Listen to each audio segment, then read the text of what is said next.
Big week. Meanwhile, we just mentioned Bianca, didn't we? Patsy Palmer was amidst the drama in Celebrity Big Brother last night, where Mickey Rourke was told to leave. Let's have a look. Don't eyeball me. Mickey, it's a joke. Don't eyeball me. He's joking. It's a joke. This is Big Brother. Come to the diary room immediately. Big Brother considers your language and behaviour today to be seriously unacceptable. And as a result, Big Brother has no option but to ask you to leave the Big Brother house. I'm actually ashamed of myself. I guess I could say I'm a work in progress. I just want to pack my bags and leave, you know. Well, he has. And joining me now is Chris Hughes' brother, Ben, along with Danny Beards, who, of course, tried to diffuse things. Hello. That's his podcast co-host as well, Billy Andrew. And we've got ITV News entertainment reporter Rishi Davda. I suppose Big Brother had no choice, did they, Rishi, than to kick him out? I don't think there really was any choice. The statement that we had come through from Celebrity Big Brother was that Mickey Rourke has agreed to leave the Celebrity Big Brother house this evening following a discussion with Big Brother regarding further use of inappropriate language and instances of unacceptable behaviour. So in last night's episode, he got into a disagreement with Chris. His behaviour was said to be threatening and aggressive, but not physical in nature. And people will remember last week he had to be given a formal warning over unacceptable language towards Jojo.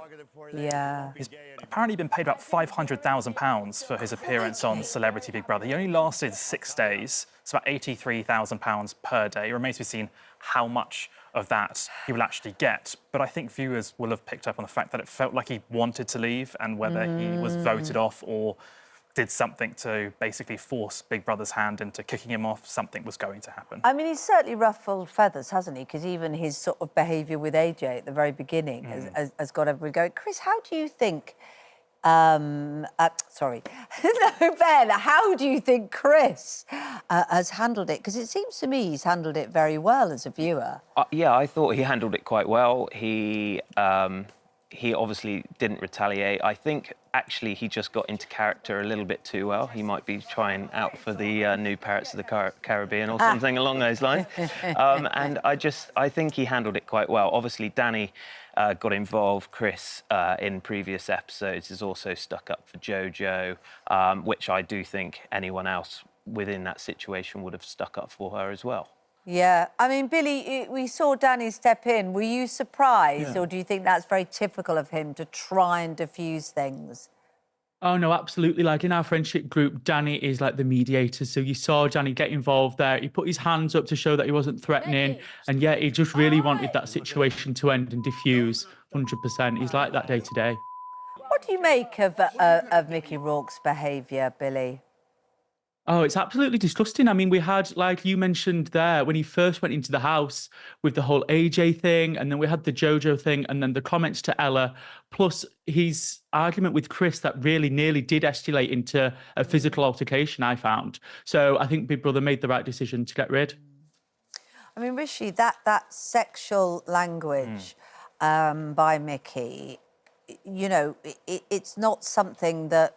Well, it's not something we want to see on the telly, is it, for starters? And it does make you wonder why he thought that was appropriate. Yeah, it was a very crude remark he made towards Ella in yesterday's episode. I think one thing that was great to see was the immediate way in which everybody else called it out and said, Mickey, you can't say that. But once it's been said, the damage has been done. Ella cried about it later on and had to take some time in the diary room to kind of compose herself. But everyone was quick to rally round her and call out Mickey on that front.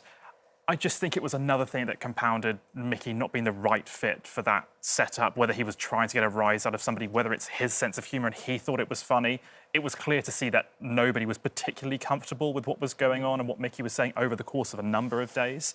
I suppose in shows like that you do need some sparks to fly, don't you? That may be what the producers were thinking at the booking initially. Just not that many sparks. I think so. It's such a difficult balance to strike when you're booking shows like this, because you want names that people are going to recognise, but also controversy and drama, but this probably pushed it too far, and I'm glad that Celebrity Big Brother acted quickly after seeing not only the public's reaction, but how the housemates were feeling as well.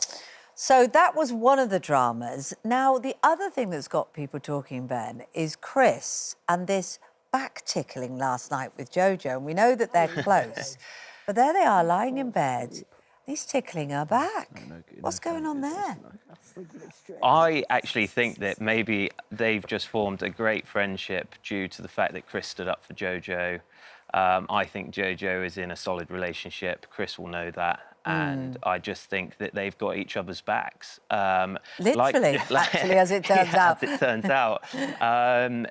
But there's so many sort of older members of the house there that I think they're a couple of the youngest, and they've stood up for each other most of the first week, and I think they've just bonded really well and have got a really good friendship, which will probably come away from the house as well. And yeah, it'll be nice to see. Well, we're still going to watch it all develop. Ben, Rishi and Billy as well. Thank you very much indeed. Thank you. Good to talk to you this morning.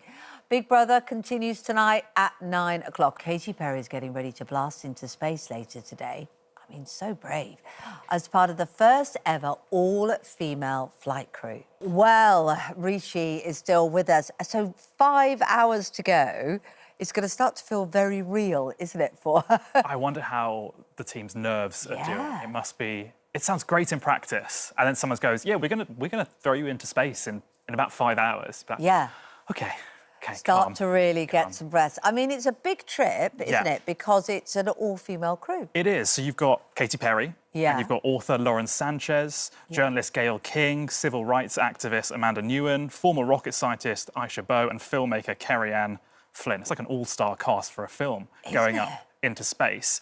Katy has spoken probably the most about what she's expecting and the things that are in store. There is the outline of a feather that's going to be on the capsule, and that's because her mum calls her Feather, which I thought was quite nice. She's also said she maybe wants to sing when they're in their no-gravity part of the journey, so she'd be the first artist to sing in space, which is a pretty amazing status. That's a great thing to have, isn't it? Yeah. It's been more than 60 years since there's been a flight into space, since there was a man on board, so it's an all-female crew, so it's pretty incredible. Oh, we'll be absolutely... I mean, how will she look gorgeous as well? I mean, will she do her hair and makeup in space? Is she going to stay glam? We're told there is a hair and makeup team and specially designed slinky outfits as well. Well, the suits are made for traditional burly astronauts, so they're a little bit more fitted, and there's flares at the bottom as well. Unfortunately, the crew on board won't be officially called astronauts. Right. So they go past what's called the Kármán line, which is 62 miles up in the air, after which you're in the boundary of space. So technically, in space, you might think astronaut, but NASA has a whole bunch of different regulations about what it takes to be qualified and quantified as an astronaut. But I feel like everybody's going to call her an astronaut, so you might as well get on board. I will. Yeah, because I am always on the phone to her, so I'll just call her an astronaut now. Yeah, well, that sounds brilliant. Now, look, less exciting and not so happy, White Lotus star Amy Lou Wood has called out mean jokes about her looks. Now, she is brilliant, and one of the things we love about her is that she hasn't made her teeth into the perfect sort of, I don't know, the anonymous perfect smile. The piano keys. The piano keys, exactly. And, but she's been getting some flack for it. Yeah, there was a sketch on Saturday Night Live on Saturday night where they poked fun at her teeth, and she's come back and said she found it was mean and unfunny. So it was about the US president, the sketch, going to the fictitious White Lotus hotel, and it was Sarah Sherman who played Amy Lou Wood. Now, Amy said to her followers online that she was happy to be made fun of when it was clever and in good spirits, but there had to be a smarter, more nuanced, less cheap way of doing it, and said that she felt like she's being punched down on. SNL has apologised. Well, that's good. And we see more celebrities calling this kind of thing out, don't we? Because they've always had a thing about British teeth, haven't they? I remember that to Austin Powers. Americans always take the mickey out of our teeth. But it's good that more celebrities are calling out. Yeah, the one that springs to mind is Millie Bobby Brown. She had some criticism for her age, but she cut it down straight away. Cut it down straight away. All right. Well, that's a wrap for this video. We hope you enjoyed it. We have all the best moments from the show right here on the channel. And if you like this video, then we think you'll love this one. See you next time.